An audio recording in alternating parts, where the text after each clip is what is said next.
Ei, meu povo, tudo bom? Vamos dar continuidade agora à semana 2 do PET 2, né, do segundo bimestre do primeiro ano. Então, a próxima matéria que a gente vai ver é sobre propriedades da matéria. Como a gente estava vendo, né, na aula anterior, a matéria existe em 3 estados físicos e há mudança, né, entre os estados físicos, dependendo de algumas propriedades. E aí a matéria é tudo aquilo que tem massa e ocupa um lugar no espaço. Então, basicamente tudo que a gente consegue pegar, tocar, né, cheirar, que a gente lida no nosso dia é matéria. E aí a gente vai separar essas propriedades em químicas e físicas. As propriedades químicas, elas são referentes às propriedades ligadas às reações químicas.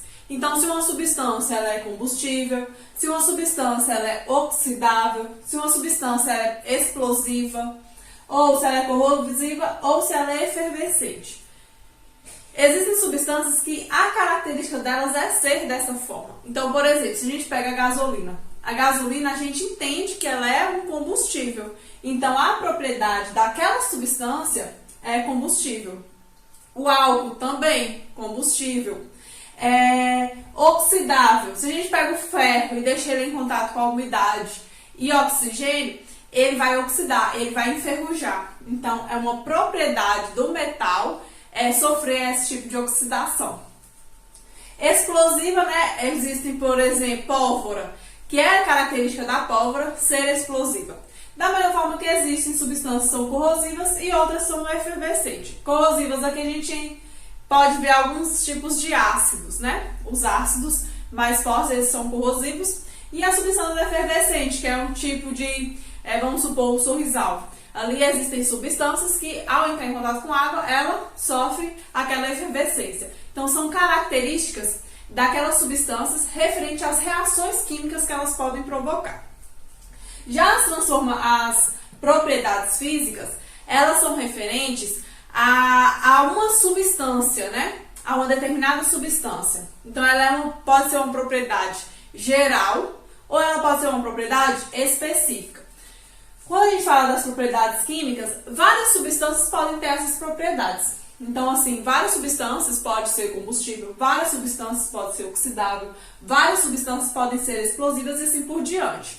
Quando a gente fala de propriedades físicas, nós temos 2 grupos. Nós temos as propriedades gerais, que aí a gente vai englobar todas as substâncias, né? Toda a matéria.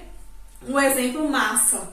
Se eu falar assim, vai ao mercado e compra 1 quilo, vocês vão ficar sem saber 1 quilo de quê? Porque eu não especifiquei. Porque 1 quilo pode ser 1 quilo de qualquer coisa. Da mesma forma que eu peço para vocês irem lá e comprar 1 litro. 1 litro de quê? Porque 1 litro pode ser referente a qualquer coisa. Então, a massa e o volume é uma propriedade geral. Pode ser dada a qualquer tipo de substância, a qualquer tipo de matéria. Mas as propriedades específicas, elas são referentes, são características próprias de uma determinada substância, de uma determinada matéria. Então, é como se fosse uma característica nossa. Vamos supor que Maria tenha uma pinta aqui perto na bochecha. Somente Maria tem aquele tipo de pinta naquele local. Pode ser que outras pessoas tenham? Pode ser. Só que vocês podem ver que talvez esteja um pouco mais deslocado, talvez seja próximo da mesma região, mas não seja exatamente no mesmo lugar. Então, as propriedades específicas, elas dizem sobre uma característica específica daquela matéria. Então, essas propriedades específicas, eu coloquei algumas aqui, pode ser densidade. Então, quando eu pego um exemplo, a água, a densidade dela é 1 grama por ml. E somente a água tem esse tipo de densidade. Se eu pego o álcool, ele tem outra densidade. Se eu pego a acetona, vai ter outra densidade. Se eu pego o ferro, tem outra densidade. E densidade é a relação entre a massa e o volume que aquela massa está ocupando. Então, a gente faz essa divisão e a gente tem essa densidade. É a relação entre a massa e o volume. E é uma propriedade específica. Nenhuma substância, 2 substâncias não podem ter a mesma densidade.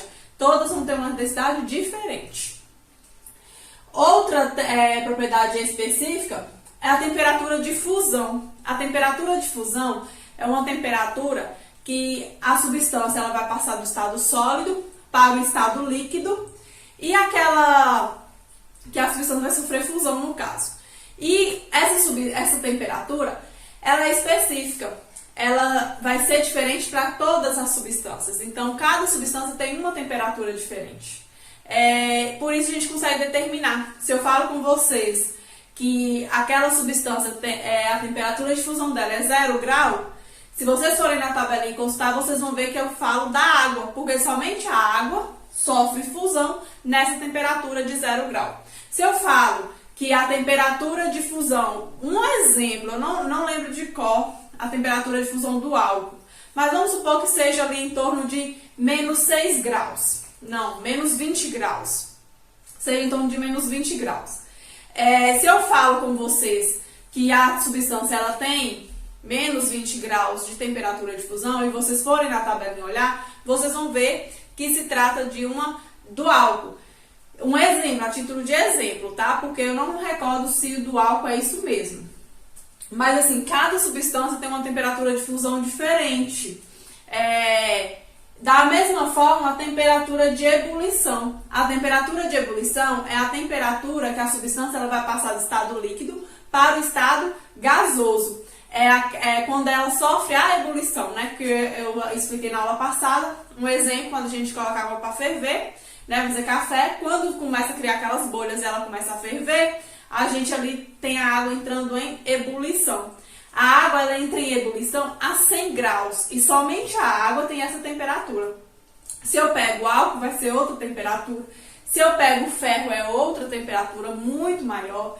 Se eu pego, por exemplo, o ouro, é outra temperatura. Então, cada matéria, cada substância, ela tem uma temperatura de fusão e de ebulição diferente umas das outras. Não pode ser iguais. E não são iguais. E a solubilidade, que é outra propriedade específica. A solubilidade, ela se trata da quantidade de uma substância que eu vou conseguir dissolver em outra. Essa substância que vai ser dissolvida, a gente chama ela de soluto. E a substância que dissolve, a gente chama ela de solvente. Então, nós temos um soluto se dissolvendo no solvente. Um exemplo, eu pego o sal, que é soluto, e dissolvo na água, que é o solvente. Eu pego o sal e coloco na água. O sal ele vai dissolver nessa água, ou seja, ele vai se solubilizar. Ele vai dissolver ali dentro. Quando a gente pega a quantidade de sal que é permitida para se dissolver na água, a gente tem uma quantidade. Então, chega em torno ali de 32 gramas. Então, se eu pego para cada 100 ml de água. Então, se eu pego 100 ml de água e coloco 32 gramas de sal, eu vou conseguir dissolver esse sal. Se eu coloco a sal acima, eu já não consigo mais dissolver aquela quantidade. Porque o sal, ele tem uma solubilidade apenas de 32 gramas por ml. Então, no caso, para cada 100 ml, eu tenho que dissolver apenas 32 gramas de sal. E cada substância tem uma solubilidade diferente e também depende do solvente, né? Eu estou falando aqui da água, mas a gente também tem o álcool. Então, existem substâncias que se dissolvem em álcool e aí também vai depender da quantidade para a gente saber a solubilidade dele. E existem substâncias que se dissolvem em água. E também existem substâncias que não se dissolvem em água. Então, no caso dessa substância, ela vai ser considerada insolúvel. Mas a solubilidade, ela se trata da quantidade de soluto que é permitido dissolver em uma determinada quantidade de solvente. Existe uma tabela sobre cada um desses aqui. Existe uma tabela de densidade, temperatura de fusão e ebulição e solubilidade de cada substância que existe para a gente poder saber a quantidade. E sempre que for feito algumas questões para vocês, sempre vai ser fornecido essas temperaturas, essa solubilidade para vocês conseguirem entender, tá? Agora eu vou trazer um pouquinho sobre substâncias puras e misturas, a diferença uma das outras. Vamos falar um pouquinho então sobre as substâncias e misturas. As substâncias puras, Elas são aquelas substâncias que elas estão sozinhas em um dado sistema. Então, a gente consegue definir essas substâncias através de suas propriedades físicas específicas. Porque como as propriedades físicas específicas é apenas de uma substância, a gente consegue identificar essa substância através delas. Então, a substância pura, elas têm as propriedades definidas e elas estão sozinhas. Por exemplo, se eu falo da água destilada. A água destilada ali só tem moléculas de água. Então, se só tem moléculas de água, a gente fala que é uma substância pura. O cloreto de sódio, NaCl, se ele não estiver misturado com nada, ele vai ser uma substância pura, o NaCl. Se eu falo mercúrio, substância pura. Se a gente fala ferro, uma barra de ferro é uma substância pura, porque ali não vai ter nada misturado. Já a mistura, como o próprio nome fala, é uma mistura de substâncias. Então, eu tenho duas ou mais substâncias juntas em um sistema. Então, se eu pego um exemplo da água do mar, que é uma água salgada, ali existem substâncias além da água. Então, se a gente tem substâncias misturadas na água, nós temos uma mistura. Se eu pego o soro que a gente faz, né, quando passa mal, o soro, ele é uma junção de água, sal e açúcar. Então, é uma mistura. São 3 substâncias juntas, né, misturadas. Essas misturas, elas não podem ser definidas pelas propriedades físicas específicas. Porque as propriedades, elas só definem substâncias. Quando a gente mistura 2 ou mais substâncias, tem uma alteração nessas propriedades. Se tem alteração nessas propriedades, a gente já não consegue mais definir uma mistura através das propriedades específicas. Essas misturas, elas podem ser homogêneas ou heterogêneas. As misturas homogêneas são aquelas misturas que se misturam completamente, a gente consegue, depois que ela se mistura, a gente consegue ver apenas uma coisa no sistema, ou seja, uma fase que a gente fala. Então, se eu pego a água misturada com sal, ali quando depois a gente mistura, a gente consegue ver apenas a água, a gente não consegue ver o sal dissolvido. Então, se a gente consegue ver apenas a água, nós temos uma mistura homogênea, porque a gente vê em toda a sua extensão apenas uma coisa só. E nós ali temos 2 componentes, que no caso são 2 substâncias. Componentes é aquilo que compõe a mistura, são as substâncias que compõem a mistura. E na mistura heterogênea, nós temos uma mistura que os componentes ali, as substâncias ali, elas não se interagem completamente, elas não se misturam completamente. Um exemplo, quando a gente pega água e coloca óleo. O óleo ele não vai misturar com a água, só que por eles estarem no mesmo sistema, nós falamos que eles são uma mistura. Mistura heterogênea, porque na verdade eles não se misturam. Por causa das suas propriedades que são completamente diferentes umas das outras, tá? Então, por isso o óleo não se mistura. Então, aqui eu trouxe 3 exemplos. Cloreto de sódio, que é o sal. Se ele vier escrito apenas assim para vocês vão falar que é uma substância pura, tá? No caso aqui, o cloreto de sódio é uma substância pura. Eu consigo definir esse cloreto de sódio através das propriedades específicas. Se eu falar água salgada, vocês sabem que ali vão ter água e sal. Ou seja, eu tenho 2 componentes, duas substâncias, em uma fase apenas, porque a água misturada com sal, eu não vou conseguir enxergar outras coisas. Eu só vou enxergar uma fase apenas. Isso me define que é uma substância, uma mistura homogênea. O outro exemplo é a água e o óleo. A água e o óleo, quando a gente coloca eles no copo, a gente consegue ver onde que fica o óleo e onde que fica a água. Se a gente consegue identificar os dois, nós ali temos 2 fases, né? Que é a fase da água e a fase do óleo. E nós também temos aqui uma mistura heterogênea, que é uma mistura que os componentes ali não estão misturados. Essas misturas, tanto homogênea como heterogênea, elas podem existir nos estados físicos, sólido, líquido e gasoso. As misturas sólidas, pode ser, um exemplo, o ouro 18 quilates. Ali naquele ouro está misturado ou cobre ou prata, tá? Então ali eu tenho uma mistura sólida.